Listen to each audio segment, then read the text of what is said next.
जय श्री राधे कृष्ण। आप सबका स्वागत है मेरे चैनल देशी दर्शन में। तो आइए सुनते हैं महालक्ष्मी व्रत की कथा। भाद्रपद मास शुक्ल पक्ष की अष्टमी से लेकर अश्विन मास कृष्ण पक्ष की अष्टमी तक 16 दिनों तक यह माता लक्ष्मी की विशेष प्राप्ति के लिए व्रत धारण किया जाता है। इस दौरान विशेष प्रकार से माता लक्ष्मी की पूजा अर्चना की जाती है, जिससे व्यक्ति के सभी प्रकार के दुख और क्लेश दूर होते हैं, धन धान्य की प्राप्ति होती है तथा सभी प्रकार की कामनाएं सिद्ध होती हैं। तो आइए सुनते हैं महालक्ष्मी व्रत की कथा। तो प्रेम से बोलिए माता लक्ष्मी की जय। एक समय महर्षि श्री वेदव्यास जी हस्तिनापुर पधारे। उनका आगमन सुनकर महाराज धृतराष्ट्र उनको आदर सहित राजमहल में ले गए। स्वर्ण सिंहासन पर विराजमान कर चरणोदक ले उनका पूजन किया। श्री व्यास जी से माता कुंती तथा गांधारी ने हाथ जोड़कर प्रश्न किया कि हे महामुनि, आप त्रिकालदर्शी हैं, अतः आपसे हमारी प्रार्थना है कि आप हमको कोई ऐसा सरल व्रत तथा पूजन बतलाइए जिससे हमारा राज्य, लक्ष्मी, सुख, संपत्ति, पुत्र पौत्र आदि व परिवार सुखी रहे। इतना सुनकर श्री वेदव्यास जी कहने लगे, हम एक ऐसे व्रत का वर्णन करते हैं जिससे सदा लक्ष्मी जी का निवास होकर सुख समृद्धि की वृद्धि होती है। यह श्री महालक्ष्मी जी का व्रत है, जिसे प्रतिवर्ष अश्विन कृष्ण अष्टमी को विधिवत किया जाता है। तब कहा कि हे महामुनि, इस व्रत की विधि हमें विस्तार पूर्वक बताने की कृपा करें।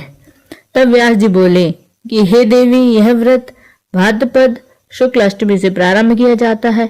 इस दिन स्नान करके 16 सूत के धागों का डोरा बनाएं, उसमें 16 गांठें लगाएं, हल्दी से पीला करें और प्रतिदिन 16 धूप व 16 गेहूं डोरे को चढ़ाएं।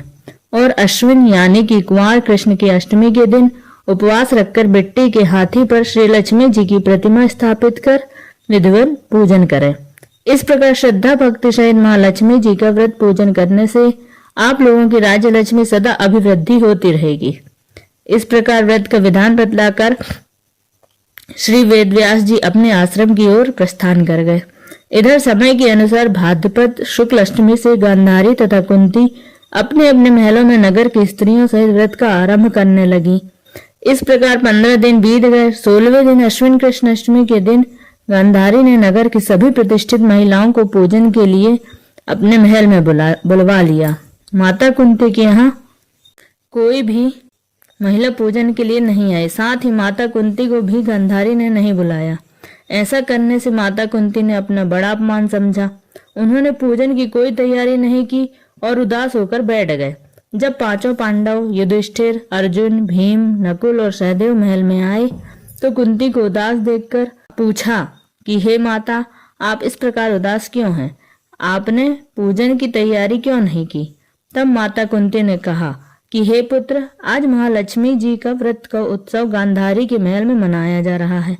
उन्होंने नगर की समस्त महिलाओं को बुला लिया है और उनके 100 पुत्रों ने मिट्टी का एक विशाल हाथी बनाया है, जिस कारण सभी महिलाएं उस बड़े हाथी का पूजन करने के लिए गांधारी के यहाँ चली गई हैं, लेकिन मेरे यहाँ नहीं आई।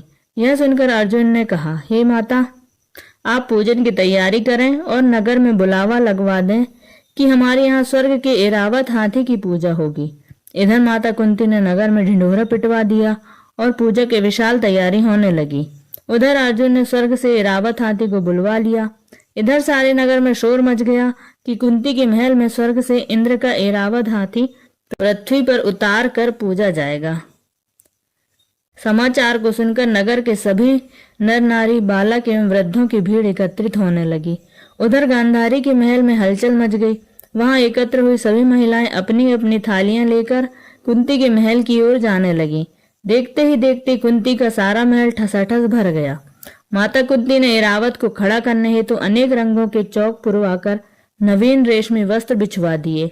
नगरवासी स्वागत की तैयारी में फूल माला, अबीर, गुलाल, केसर हाथों में लिए पंक्तिबद्ध होकर खड़े थे। जब स्वर्ग से ऐरावत हाथी पृथ्वी पर उतरने लगा तो उसके आभूषणों की ध्वनि गूंजने लगी। ऐरावत के दर्शन होते ही जय जयकार के नारे लगने लगे। सायंकाल के समय इंद्र का भेजा हुआ हाथी ऐरावत माता कुंती के भवन के चौक में उतर आया। तब सब नारियों ने पुष्पमाला, अबीर, गुलाल, केसर आदि सुगंधित पदार्थ चढ़ाकर उसका स्वागत किया। राज्य पुरोहित द्वारा इरावत पर महालक्ष्मी जी की मूर्ति स्थापित करके वेद मंत्रोच्चारण द्वारा पूजन किया गया। नगर वासियों ने भी महालक्ष्मी पूजा की। फिर अनेक प्रकार के पकवान लेकर इरावत को खिलाया और यमुना का जल उसे पिलाया। फिर राज्य पुरोहित द्वारा स्वास्ति वाचन करके महिलाओं द्वारा महालक्ष्मी का पूजन कराया गया। इसके बाद 16 गांठों वाला डोरा लक्ष्मी जी को चढ़ाकर अपने अपने हाथों में बांध लिया। ब्राह्मणों को भोजन कराया गया। दक्षिणा के रूप में स्वर्ण आभूषण, वस्त्र आदि दिए गए। तत्पश्चात महिलाओं ने मिलकर मधुर संगीत लहरियों के साथ भजन कीर्तन कर संपूर्ण रात्रि जागरण कर महालक्ष्मी व्रत का जागरण किया।